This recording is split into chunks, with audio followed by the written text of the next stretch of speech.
पहलगाम में हुई थी, उसके जवाब में भारतीय सेना ने ऑपरेशन सिंदूर के तहत उनके 9 आतंकी ठिकानों को तबाह कर दिया था। और लेकिन इस बार उसकी कायराना हरकत का एक बहुत शानदार जवाब भारत के यशस्वी प्रधानमंत्री नरेंद्र मोदी जी के द्वारा दिया गया। किया गया था, अंदर से कहीं ना कहीं तोड़ना था हम लोगों को, ताकि लोगों को धर्म में विभाजित करके आंतरिक मामले में लड़ाया जाए। लेकिन यहाँ पे पहले ही प्रेम से रहोगे, अगर दुष्टता करोगे, अगर आतंकवाद फैलाओगे तो ईंट का जवाब पत्थर से देंगे। हम वफादार हिंदुस्तान में रहते हैं, हिंदुस्तान का नमक खाते हैं, हिंदुस्तान की तरफ से जान देना होगा, देंगे। अधिकारी को मारा गया, उसकी वाइफ विधवा हो गई, तो उसके एवज में टीट फॉर टैट भारत ने वही किया, टीट फॉर टैट। और रामचरितमानस पढ़े, वहीं पे गोली मारा गया और हमारी बहन बेटियां गोद में लेकर के अपने पति के लाश को लेकर के बैठी हुई थी। कितना दर्द भरा ये मंजर था। नमस्कार दोस्तों, आप सभी का एक बार फिर से स्वागत है आपके अपने चैनल मऊ दस्तक में। आज हमारी मौजूदगी है दरगाह में। आपको बता दें कि मधुबन विधानसभा के अंतर्गत आता दरगाह काफी चर्चित क्षेत्र है। और आज जैसा हमने देखा था पाकिस्तान की कायराना हरकत जो आपके जम्मू कश्मीर पहलगाम में हुई थी, उसके जवाब में भारतीय सेना ने ऑपरेशन सिंदूर के तहत उनके 9 आतंकी ठिकानों को तबाह कर दिया था। और उसी के सम्मान में दरगाह क्षेत्र के महानुभावों द्वारा एक विशेषकर रैली का आयोजन किया गया, जो शहीदों के सम्मान में आप देख सकते हैं।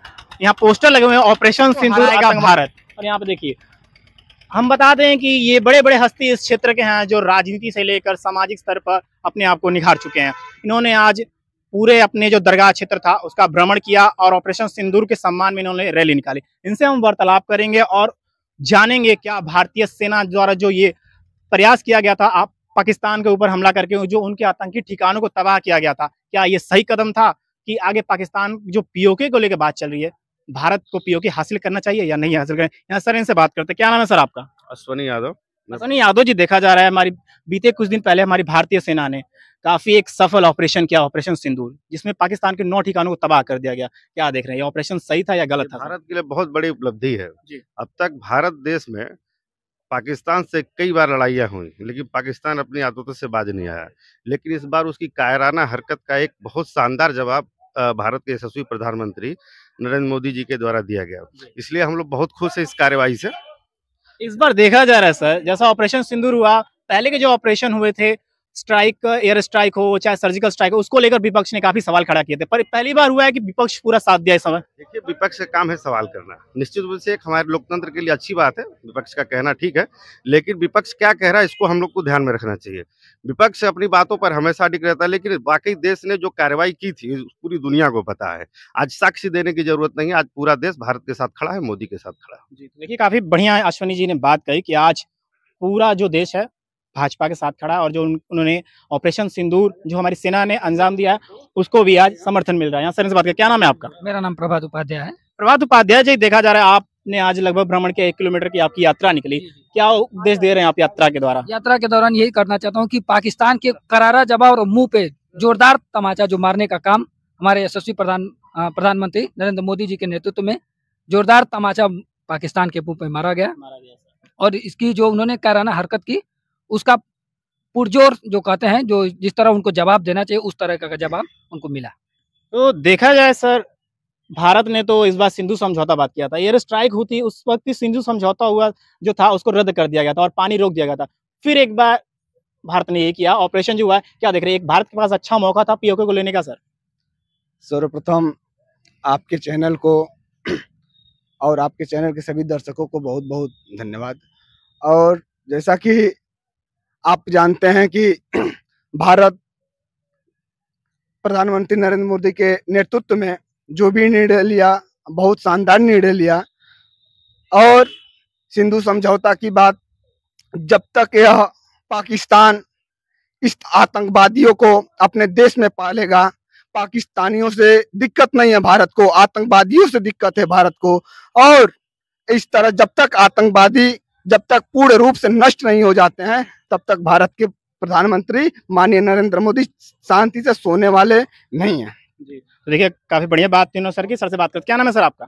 शशि चंद्र विश्वकर्मा। शशि चंद्र विश्वकर्मा जी, देखा जा रहा है ऑपरेशन सिंदूर तो एक सफल रहा, 9 ठिकाने पाकिस्तान के जो तबाह हो गए उसको पाकिस्तान सेना ने जवाब भी किया, सीज फायर भी किया गया है। क्या देख रहे हैं, सीज फायर जो चल रहा है इसमें भारतीय सैनिक कई शहीद हो चुके हैं, क्या देख रहे हैं? भारत को कोई ठोस कदम उठाना चाहिए आगे आकर? सर बिल्कुल, भारत ठोस कदम उठाता रहा है, भविष्य में भी उठाएगा। रही बात पीओके की, तो पीओके पे भी एक दिन कब्जा होकर के रहेगा। हमारे देश के प्रधानमंत्री नरेंद्र मोदी जी और देश के यशस्वी रक्षा मंत्री श्री राजनाथ सिंह पूरी तैयारी में लगे हुए हैं। तो देखिए सर, क्या नाम है सर आपका? इंद्रभूषण सिंह। देखा जा रहा है इंद्रभूषण सिंह जी, जो सर आपने ऑपरेशन सिंदूर जो हमारी भारतीय सेना द्वारा पाकिस्तान में किया गया, और खासकर इसमें जो भारतीय वायुसेना थी उसका सबसे बड़ा हाथ था सर। बहुत अच्छा, बहुत ही सफल रहा और होना चाहिए था। और ये आतंकवाद पर करारा जवाब है, बहुत बढ़िया हुआ। यशस्वी प्रधानमंत्री ने बहुत बढ़िया किया, रक्षा मंत्री ने बहुत बढ़िया आप समर्थन करते हैं? बहुत समर्थन, बिल्कुल समर्थन है। क्या नाम है सर? प्रद्युमन यादव। प्रद्युमन यादव जी, जो ऑपरेशन सिंदूर हुआ है, हम बार बार सर से सवाल पूछने, क्या देख रहे हैं, सफल हुआ, अच्छा था या बुरा था सर? ये होना चाहिए था। हाँ। क्योंकि ये जरूरी था। कोई भी देश अगर उसके ऊपर खतरा आता है कभी, तो उसका रिटेलिएट करता है। और यहाँ पे देखा गया है कि आतंकवादियों को भेज करके जिस प्रकार का हरकत किया गया था, अंदर से कहीं ना कहीं तोड़ना था हम लोगों को, ताकि लोगों को धर्म में विभाजित करके आंतरिक मामले में लड़ाया जाए। लेकिन यहाँ पे पहले ही बोल दिया गया था कि हम जो है आतंकवादियों को मार रहे हैं, और 9 आतंकवादी ठिकानों पर हमला किया गया। और इस प्रकार से बोल करके भारत ने अपने को सबसे पहले तो जो भी एक्सटर्नल जो भी चीज़ें थी उनके साथ मेंटेन किया, और बाद में उन ठिकानों पे हमला किया, और उन्होंने बोला कि आतंकवादियों के ऊपर हमला है, न कि किसी देश के ऊपर। अगर वो देश इसके समर्थन में आता है तो हम जवाबी कार्रवाई करेंगे। तो ये ऑपरेशन होना जरूरी था। जैसे सर ने बताया कि आतंकवादियों के ऊपर हमला हुआ, तो सिंधु समझौता जो था उसको भारत ने रद्द कर दिया, तो पाकिस्तान का पानी रोक दिया था। तो ये पाकिस्तान के लोगों के साथ तो नाइंसाफी हुई थी सर? नाइंसाफी नहीं हुआ था, इनके साथ वही करना चाहिए, सठे साठम दुष्ट के साथ दुष्टता का व्यवहार। हम भाजपा नेता मनोज चतुर्वेदी बताते हैं, पाकिस्तान हमारे ही से भारत से निकला है, और उसको चाहिए कि धर्मनिरपेक्ष हम लोग आपस में मिलकर अगर मजबूत रहते तो एक ताकत रहते। लेकिन वह दूसरे देशों के चढ़ाने पर हमेशा पड़ोसी देश में आतंकवाद फैलाता है, और आतंकवाद में निर्दोष लोग मारे जाते हैं। इससे कोई भला होने वाला नहीं है। जो गरीब आदमी है, जो निर्दोष है, वो मारे जाते हैं। तो जो भी आतंकवाद फैलाएगा, तो माननीय प्रधानमंत्री मोदी जी बकसने वाले नहीं हैं, वो शांति के प्रतीक दूत हैं। अगर शांत रहोगे तो शांति से, प्रेम से रहोगे। अगर दुष्टता करोगे, अगर आतंकवाद फैलाओगे, तो ईंट का जवाब पत्थर से देंगे। और प्रधानमंत्री मोदी जी का यही नेतृत्व रहा तो पाकिस्तान एक दिन भारत का में ही विलीन हो जाएगा। अभी देखा जा रहा है सर, पाकिस्तान, सब सर बात करें, पाकिस्तान भारत का हिस्सा जाएगा। भारत के पास अच्छा मौका था पीओके लेने का, क्या देख रहे हैं, छूट चुका है कि हासिल कर सकता था भारत? हासिल कर सकता है। कर सकता है सर, कब करेगा ये? भारत हमारा महान देश है, और इसको जो है कोई मिटा नहीं पाएगा। और हमारे नरेंद्र मोदी जब तक रहेंगे, हमारे प्रधानमंत्री नरेंद्र मोदी जब तक रहेंगे, तब तक जो है पाकिस्तान कुछ नहीं कर पाएगा। तो देखा सर ने कहा जब तक नरेंद्र मोदी रहेंगे, तो ये मान लीजिए नरेंद्र मोदी सपोर्ट करते हैं। सर से बात करें सर, देखा जाए जैसे पहलगाम में हमला हुआ था, कहा गया था कि धर्म पूछ के अटैक किया गया था, क्या देख रहे हैं ये? हम वफादारी का सबूत हमेशा देते रहेंगे, और देते थे और देते रहूंगा। क्या ये जो हमला कायराना पाकिस्तान ने हमला किया था पहलगाम पे, तो उसका जवाब भारत ने दिया, सही था सर? बहुत बेहतर। ये तो धर्म की बात आई थी। धर्म कैसा?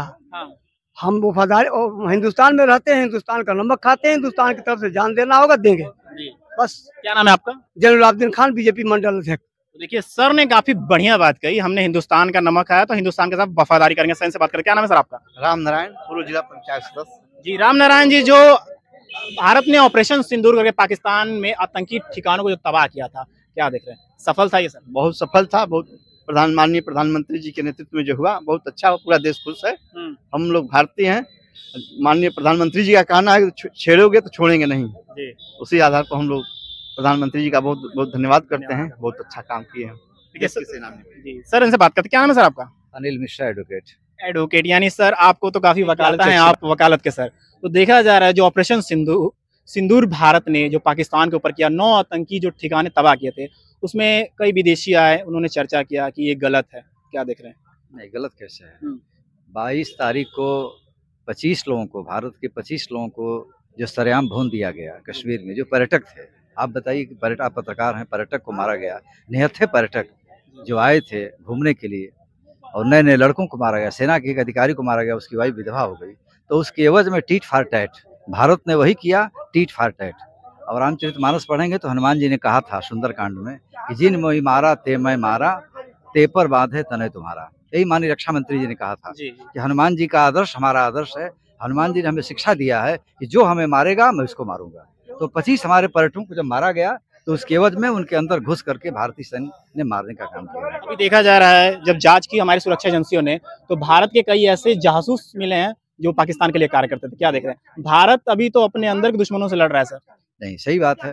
भारत में बहुत पहले कभी कुंवर नारायण भी पैदा हुआ था, जो डॉक्यूमेंट्स को बहुत पहले 80 के दशक में बेचता था। तो कुछ छोटी मोटी घटनाएं ऐसी हो जाती हैं जो पाकिस्तान की जो एजेंसी है, वो एजेंसी भारत को डिस्टर्ब करने के लिए हमेशा कुछ न कुछ काम किए। आज भी 2-4-10 लोग हैं जो मिल रहे हैं, कर रहे हैं, और हमारी देश की जो गुप्तचर एजेंसियां हैं उनके विरुद्ध सख्त कार्रवाई कर रही हैं। जो पार्टियां धर्म के नाम पर राजनीति करती हैं, इनके बारे में क्या करना चाहिए? ये धर्म के नाम पर जो राजनीतिक पार्टियां, जैसे ओवैसी जी को मैं कहूँगा, मैं बधाई दूंगा आपके इस चैनल के माध्यम से ओवैसी जी को, कि ओवैसी ने कितना राष्ट्रभक्ति का काम पहली बार किया है। तो उससे बड़ा मुस्लिम नेता तो मुझे लगता है कोई देश में नहीं इस समय है, जो ज्वलंत मुस्लिम समस्याओं को उठाया लेकिन आज भारत के लिए खड़े हैं। क्योंकि राष्ट्र की अस्मिता का जब सवाल है, हम ओवैसी जी को आपके माध्यम से बधाई देते हैं कि राष्ट्र के हित में अच्छा काम ओवैसी ने किया। जैसा देखा जा रहा है, पहली बार ये अवसर भारत में देखने को मिला है कि किसी आतंकी जो हमला था उसके विरोध में भारत ने ऑपरेशन सिंदूर के तहत पाकिस्तान के आतंकी ठिकानों किया। पहली बार विपक्ष ने साथ दिया है भाजपा का। नहीं, पूरे राष्ट्रीय दल, जो भारत के इतने राष्ट्रीय दल हैं, मैं इस बात को बड़े गर्व के साथ कहूँगा कि हमारे साथ हैं। कुछ राजनीतिक दल जो धर्म की राजनीति करते हैं, जो आपने पूछा, तो धर्म की राजनीति करेगा वो उसको लगता है कि मेरा धर्म सुरक्षित हो, जबकि राष्ट्र धर्म सबसे बड़ा धर्म होता है और राष्ट्र ही हमारा सुरक्षित नहीं है। और राष्ट्र का एक ही धर्म होता है कि उसकी अस्मिता सुरक्षित रहे। और भारतीय सैन्य बलों ने जो काम किया है, 110 किलोमीटर अंदर घुस करके भारत की सेना ने पहली बार मारा है और दुनिया को संदेश दिया है, अमेरिका हो, चाहे रूस हो, चाहे जापान हो, कि हम पहली बार हमारे अंदर आतंकवादी घटना की जाएगी तो भारत भी शक्तिशाली राष्ट्र है और अंदर घुस के हम आपको मारेंगे। काफी बढ़िया बात सर ने कही कि जो भारत आज इस प्रकार तत्पर है, भारत की कोई भी बाहरी सेना अटैक करती है तो उसका मुंह तोड़ जवाब दिया जाएगा। और इसी में बताया कि अब की जो भारत के मित्र देश हैं रूस, उनका S-400 था, उससे मिसाइल के यूज करके और अब पाकिस्तान के कई ऐसे मिसाइलों को डीएक्टिवेट किया गया जो भारत में बड़े हमले को अंजाम देने वाली थी। सर इनसे बात करते, क्या नाम है सर आपका? प्रशांत गुप्ता। प्रशांत गुप्ता जी, देखा जा रहा है जैसे बताया जा रहा है बलूचिस्तान पाकिस्तान से अलग हो चुका है। जी। निश्चित तौर पे बलूचिस्तान तो अलग हुआ ही है, बलूचिस्तान के साथ साथ जल्द ही सिंध प्रांत भी अलग होने वाला है और पीओके तो हमारा होके रहेगा, बहुत जल्द होने वाला है। उसकी शुरुआत माननीय नरेंद्र मोदी जी ने ऑपरेशन सिंदूर के साथ कर दिया है और आपने ऑपरेशन सिंदूर के साथ जिस हिसाब से किया है, सिंधु जल समझौता ब्रेक करके और पीओके, उसी में पाकिस्तान टूट के कई खंड में बिखर जाएगा और पीओके खुद ब खुद अपने आप हिंदुस्तान से मिल जाएगा। अभी देखा जा रहा है जो भारत की बेटियां थी सोफिया कुरैशी, उन्होंने साथ दिया था और उन्हीं के नेतृत्व में भारतीय सेना ने ये पूरा जो ऑपरेशन था अंजाम दिया। पार्टियों ने लेके उनको टिप्पणी की, उस पर राजनीतिक दलों ने अलग अलग अपनी प्रतिक्रिया दी। क्या देख रहे हैं, ये राजनीति करना सही है गलत है सर? पार्टियों की प्रतिक्रिया उस विषय पे मैं न जाकर के, मैं एक चीज आपको पहले ये बताऊंगा कि ऑपरेशन सिंदूर नाम दिया गया, ऑपरेशन सिंदूर नाम किस लिए दिया गया इसको सोचने का विषय है, क्योंकि हमारी बहन बेटियों के समक्ष उनके पतियों को वहीं पे गोली मारा गया और हमारी बहन बेटियां गोद में लेकर के अपने पति के लाश को लेकर के बैठी हुई थी। कितना दर्द भरा ये मंजर था जिसको प्रधानमंत्री जी ने महसूस किया और प्रधानमंत्री जी ने इस दर्द भरे मंजर को अपने भारतीय सेना के माध्यम से ऑपरेशन सिंदूर नाम दे करके और पाकिस्तान को जवाब दिया और सभी आतंकी ठिकानों को नष्ट करने का प्रयास किया। हालांकि कुछ ठिकाने अभी भी हैं, क्रियाशील हैं, उसको बहुत जल्द फिर दोबारा ऑपरेशन सिंदूर के तहत, ऑपरेशन सिंदूर अभी बंद नहीं है, इस ऑपरेशन सिंदूर के तहत फिर दोबारा अभी अटैक करके उसको खत्म किया जाएगा और पाकिस्तान से आतंकवाद को पूरी तरीके से नष्ट करने का पूरा जिम्मा हमारे मोदी जी उठाए हुए हैं। दूसरी चीज, उस सिंदूर की कीमत को बताने के लिए, जैसे पाकिस्तान ने धर्म देख करके हमारे जनता को मारा था, हमारे जो सैलानी थे धर्म पूछ करके मारा था, जो हिंदू थे उनको मारा था, तो जिस तरीके से धर्म देख करके मारा था उसी तरीके से भारतीय सैनिक ने हमारी बेटियों को, पहले तो बेटियों के सम्मान में बेटी को आगे लाया गया और दूसरे उस धर्म के जवाब देने के लिए हमारी वीर सैनिक सोफिया कुरैशी को आगे लाया गया कि चलो भाई आप नेतृत्व करो, आप भारत को नेतृत्व करो, बताओ कि हमारी बेटियां किस तरीके से आगे हैं और धर्म को भी किनारे रख करके, हम धर्म देख करके राजनीति नहीं करते, हम धर्म देख करके वार नहीं करते, हम आतंकवाद के खिलाफ वार करते हैं। इस चीज को हमारे प्रधानमंत्री जी ने बखूबी अंजाम दिया और आज के डेट में पूरे विश्व को आतंकवाद के खिलाफ बताने के लिए प्रतिनिधिमंडल अलग अलग देशों में गया हुआ है कि पाकिस्तान में किस तरीके से आतंक फैला हुआ है। उस आतंक को दूर करने के लिए हमारे राष्ट्र के बहुत सारे सांसद महोदय प्रतिनिधिमंडल के रूप में अलग अलग देशों में जाकर के अपनी बात रख रहे हैं। आपके जो क्षेत्र के आपके घोसी हुई लोकसभा के जो सांसद राजीव राय उनका भी चुनाव हुआ उसमें सरपंच। जी बिल्कुल, ये गर्व की बात है, इस लोकसभा के लिए गर्व की बात है कि इस लोकसभा से भी हमारे सांसद महोदय चुन करके उस योग्य हैं कि जो जाकर के अपने देश के सम्मान की चीज को बाकी देशों में जाकर के सम्मानित तरीके से रख करके और आतंकवाद के खिलाफ, पाकिस्तान के खिलाफ भारत के समर्थन में अन्य देशों को खड़ा करेंगे। जैसा आपने कहा कि ये एक झांकी ऑपरेशन सिंदूर, अभी कुछ दिन पहले रक्षा मंत्री जी ने जम्मू कश्मीर का दौरा किया, उन्होंने कहा कि ऑपरेशन सिंदूर अभी ट्रेलर था, यानी पिक्चर बाकी है सर। जी, मैं अभी बताया आपको कि ऑपरेशन सिंदूर अभी शुरुआत है, ऑपरेशन सिंदूर बंद नहीं है। ऑपरेशन सिंदूर तब तक बंद नहीं होगा जब तक आतंकवाद पूरी तरीके से पाकिस्तान से खत्म नहीं हो जाएगा, तब तक ऑपरेशन सिंदूर चलता रहेगा। क्या देख रहे हैं, क्या बड़ा होने वाला है? बड़ा होने वाला है, बलूचिस्तान अलग हो ही गया, बस उसको एक मान्यता की जरूरत है। बहुत जल्द वो एक देश के रूप में मान्यता ले लेगा, सिंधु प्रांत भी अलग होने वाला है और पीओके अपने भारत में मिल जाएगा। पाकिस्तान तो ऐसे खंडित हो जाएगा, जब पाकिस्तान रहेगा ही नहीं, आतंकवाद पनपेगा नहीं। भारत की सुरक्षा एजेंसियां अपना बेहतरीन तरीके से कार्य कर रही है, बहुत बढ़िया तरीके से भारतीय सुरक्षा एजेंसियां खंडित हो रही है। पाकिस्तान तो खंडित हो गया, बस एक मूर्त रूप लेना बाकी है। जी तो देखा, आज हमारी मौजूदगी थी दरगाह में, हमने यहाँ पे वरिष्ठ लोगों से बात की। ऑपरेशन सिंदूर के सम्मान में हम आपको बता दें कि बापू स्मारक इंटर कॉलेज से लेकर दरगाह क्षेत्र का भ्रमण करते हुए यहाँ पे जयराम यादव सहित जयराम यादव की जो प्रतिमा लगी, यहाँ तक ये रैली चली और वरिष्ठ लोगों ने इस रैली में भाग लिया। हमने उनसे बात की, आपने देखा हमारे वीडियो के माध्यम से। अगर आपको हमारा वीडियो अच्छा लगता है तो हमारे चैनल मऊ दोस्तों को लाइक, शेयर और सब्सक्राइब करना ना भूलें। मिलते हैं किसी और खबरों के साथ, तब तक के लिए धन्यवाद।